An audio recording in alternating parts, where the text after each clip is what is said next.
ఇప్పుడు జనరల్‌గా ఏఐ అనంగానే మనకు గుర్తొచ్చేది ప్రాంప్టింగ్ గదా! హ్మ్. అసలు ఏఐకి పర్ఫెక్ట్ ప్రాంప్టింగ్ ఇవ్వడం ఎలా? అసలు ప్రాంప్టింగ్‌లో జనరల్‌గా ప్రాంప్టింగ్ తోటే ఏఐని యాహ్! మనం వాడుతూ ఉంటాం కాబట్టి అసలు మంచి పర్ఫెక్ట్ ప్రాంప్ట్ ఇవ్వాలంటే ఎలా ఇవ్వాలి?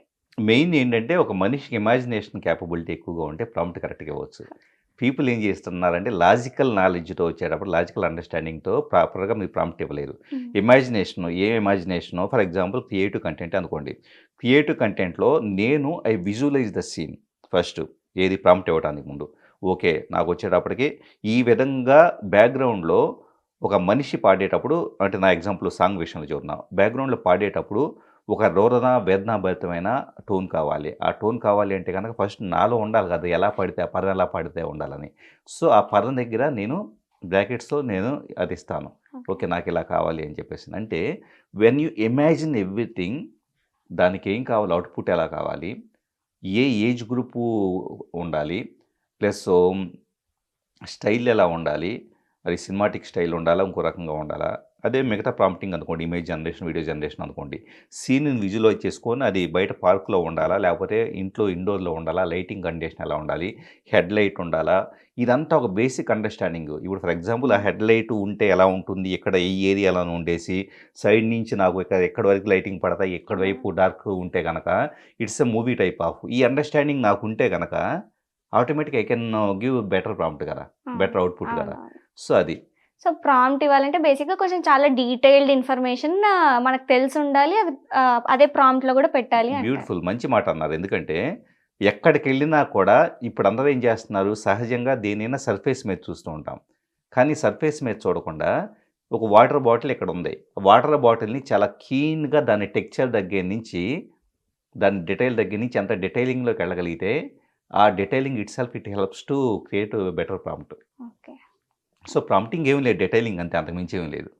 ఇప్పుడు జనరల్‌గా ఇప్పుడు ఏఐని ఎక్కువ వాడుతున్నాం గాబట్టి, ఏఐ రేపటి రోజున హ్యూమన్‌ని రీప్లేస్ చేస్తది అంటున్నారు కదా! యాహ్! దానిపైన మీ అభిప్రాయం ఏంటి? ఖచ్చితంగా రీప్లేస్ చేస్తుంది. హ్యూమన్ రీప్లేస్ చేయటం అంటే ఒకటే థింగ్ ఏంటంటే, చిన్న ఎగ్జాంపుల్‌గా సరదాగా అనుకున్నా గానీ ఒకటే ఏంటి, ఈరోజు ఫస్ట్ ఎకానమీ వచ్చి ప్రతి మనిషి కూడా నా టాలెంట్‌తో, నా నాలెడ్జ్‌తో నేనేం చేస్తున్నాను ఎక్కువ సంపాదించుకుంటున్నాను. ఇంకొకళ్ళు ఇంకో టాలెంట్ ఎక్కువ సంపాదించుకుంటున్నారు. సంపాదించుకున్న తర్వాత మనం ఏం చేస్తున్నామంటే గనక, నాకు చాలా డబ్బులు ఎక్కువుంది, నాకు టాలెంట్ ఉంది కాబట్టి అంటే భగవంతుడు నన్ను ప్రత్యేకంగా తయారు చేశాడన్న ఫీలింగ్‌లో మనం we are cultivating the ego. ఇప్పుడేమైంది, మీరడిగిన పాయింట్‌కొస్తాను. సో, ఇప్పుడేమైంది, ఇగో పెంచుకోవడం ద్వారా ఆటోమేటిక్‌గా ఇంతకాలం పీపుల్ సెపరేషన్‌లో, కాన్‌ఫ్లిక్ట్‌లోను, ఫైటింగ్‌లోను స్టార్ట్ చేసున్నారు. ఇప్పుడేం చేస్తుందంటే ఏఐ, మీరందరూ ఒకటే. నా నాలెడ్జ్, నా అండర్‌స్టాండింగ్ ముందు మీరు మహా అయితే గనక ఒక ఒక క్వెషన్ ఇస్తే గనక ఓన్లీ 1, 2 పర్స్పెక్టివ్‌లో ఆలోచించగలుగుతారు.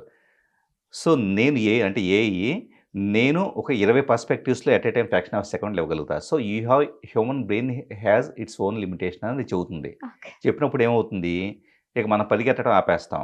యూనిక్‌నెస్‌ని ఆపేస్తాం. యూనిక్‌నెస్‌ని ఆపేసినప్పుడు ఏమైద్ది, ఇప్పుడు చిన్న ఎగ్జాంపుల్. మీకొక సాంగ్ ఇచ్చా. ఇచ్చిన హ్మ్. తర్వాత ఈ సాంగ్‌ని ఈ క్షణం వరకు మీరేమంటారు? సార్ మీరు క్రియేట్ చేసారా? మీరు రాసారా? భలే ఉంది సార్ అంటారు. ఓకే.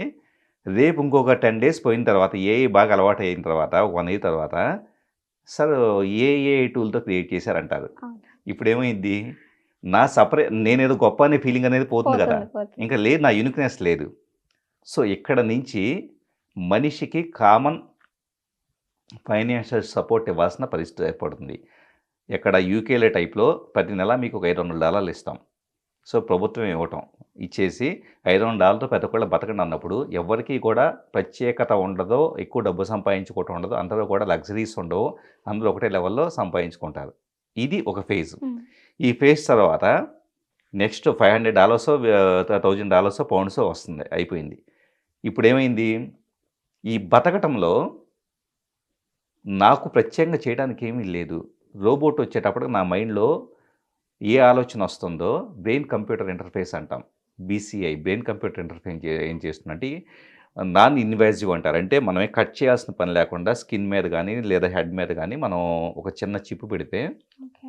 అది మన ఆలోచనలను ప్రతి క్షణము రీడ్ చేస్తూ ఉంటుంది.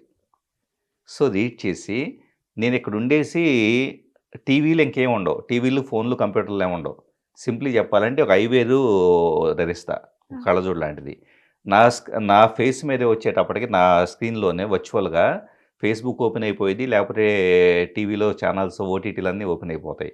సో, నేను ఈ పాట నచ్చలేదని ఏ క్షణమైతే ఒక్కసారి అనుకుంటానో వెంటనే సాంగ్ చేంజ్ అయిపోతుంది సో, స్పాటిఫైలో. సెపరేట్‌గా ఆలోచి ఆలోచిస్తుంటేనే మారిపోతూ మారిపోతూ ఉంటాయి. ఉంటాయి. Oh! So, thought itself. ఇప్పుడేమైంది, నెక్స్ట్ నాకు వాటర్ కావాలి అన్నా. ఒక హ్యూమనాయిడ్ రోబోట్ వచ్చేటప్పటికి నా థాట్‌ని ఏదైతే ఇప్పుడు మనకి ఆల్మోస్ట్ ఇంటర్నెట్ కనెక్టెడ్ డివైజెస్ వస్తూ ఉన్నాయి ఆ! కాబట్టి, ఐఓటీ డివైజెస్, హ్యూమనాయిడ్ రోబోట్ కూడా ఐఓటీలో ఉండేసి, అది అక్కడెక్కడో దూరంగా ఒక పక్కన నా కమాండ్స్ కోసం వెయిట్ చేస్తూ ఉంటుంది. నా కమాండ్ ఏంటంటే నా థాట్. సో, అదేం చేస్తుంది, సడెన్‌గా అక్కడికెళ్ళేసి ఆ పక్కన ఉండే వాటర్ బాటిల్ తీసుకొచ్చేసేసి నాకు జస్ట్ నా నోటి దగ్గర పెడుతుంది. నేను అయ్యో! తాగేసేస్తా. కానీ డేంజరస్ గదా సార్ బేసిక్‌గా. అంటే మన థాట్స్‌ని గూడా కంట్రోల్ చేయడం ఈస్ డేంజరస్ అది థింగ్ కంట్రోల్ గదా! చేయటం అనుకుంటున్నాం కానీ, మీకంత హ్యాబిట్యుయేట్ అయిన తర్వాత, ఇప్పుడు ఫర్ ఎగ్జాంపుల్ యూట్యూబ్ మీరు చూస్తుంటే, మీరు ఇంతకుముందు చూసిన వీడియోసే అదే థీమ్‌తో మళ్ళా కనపడుతూ ఉంటున్నాయి. అంటే ఆల్రెడీ మీరు అదేలే. కంట్రోల్ చేయబడుతున్నారు.